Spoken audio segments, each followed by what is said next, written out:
Hi guys, this video again deals with methods. In particular here, I explain what overloading means in terms of methods. So I'll declare a static method that returns an integer and it expects two integers as arguments. So I define two parameters a and b.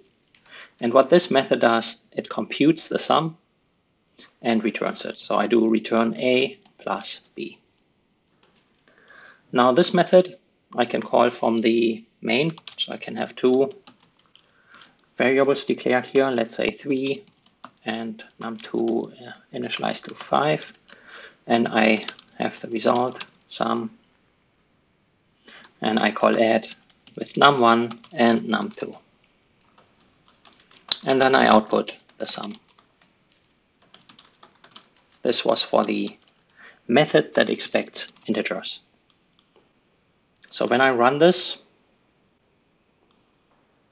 this will pass in 3 and 5, and then a will be 3, b will be 5. It will compute 3 plus 5, which is 8, returns 8, assigns 8 to sum, and then I output sum. So I get the sum is 8.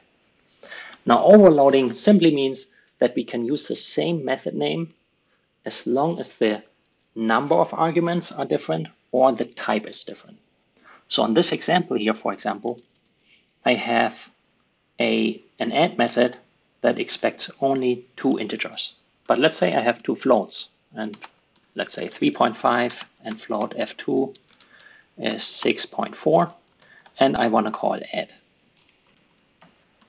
So these are two floats, and I want to call add and compute the float sum. And when I do add here, this doesn't work because the add method expects two integers.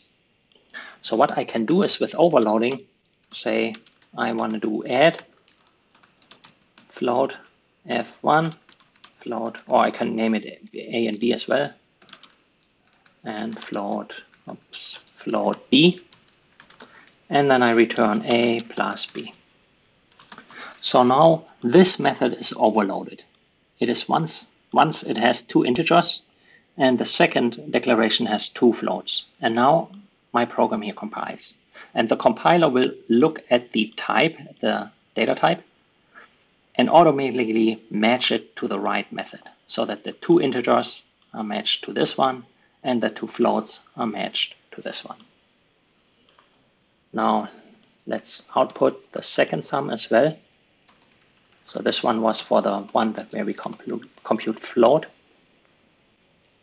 And I run this. So this one calls the integer method. This one here called the add method with the floats. So I mentioned what has to be different in order to overload a method. So in this case here, the only thing that's different is the parameter types. This has two floats. This has two ints. Now I could also do one as integer. This works fine here. Obviously, it doesn't work up here, the call, because this one is a float. But in terms of overloading, just one of them has to be different, not all of them. What I can also do is the number of arguments. Let's say I want to have an add method for integers, where I pass an int a and b and int c. And then I return a plus b plus c. So this one works as well, because now the compiler can check if I call this method here with two integers, or if there's a third integer that is passed in, then it will call this method. So here I could call sum3 and num1, num2. Now if I do num1, num2, it sees there are two integers, so it will call this method.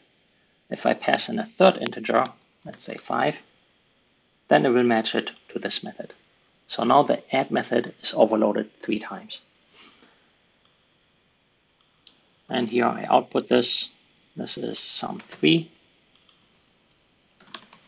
This is the sum method with 3 integers. I can call this, and now you can see this calculated all 3 in addition with a 5 as third argument, so it called this one. Now the one thing I cannot do with overloading, I cannot just simply change the return type only. So I cannot do add int A and B. Now looking at the return type and the parameters, we see this one is unique. I have float, int. Here I have 4 times int, 3 times float, here 3 times int. Now if we consider the return type as well, this doesn't work. The only thing that's different here between these two methods, the compiler points it out here with the errors, is that this has an integer as return and this has a float. Now for the program up here, you could think the compiler should be smart enough to check the return type that is declared and then match it to the appropriate method. This has an integer declared, so it should call this. If I would change this to a float, it should call this. So it would work in that regard, but what happens if we don't care about the return type? We can always ignore the return type. We could do num1, num2. Now here we don't care about the return value, we just drop it. So in that case, the compiler would have no way to know which one to call. And that is why we cannot overload a method just based on the return type. Something else has to be different. So either the number of arguments is different, like in this case, or the type has to be different, like in this case, but not the return type. So I'll remove this. Okay, I hope you now know what overloading is, and thank you for watching.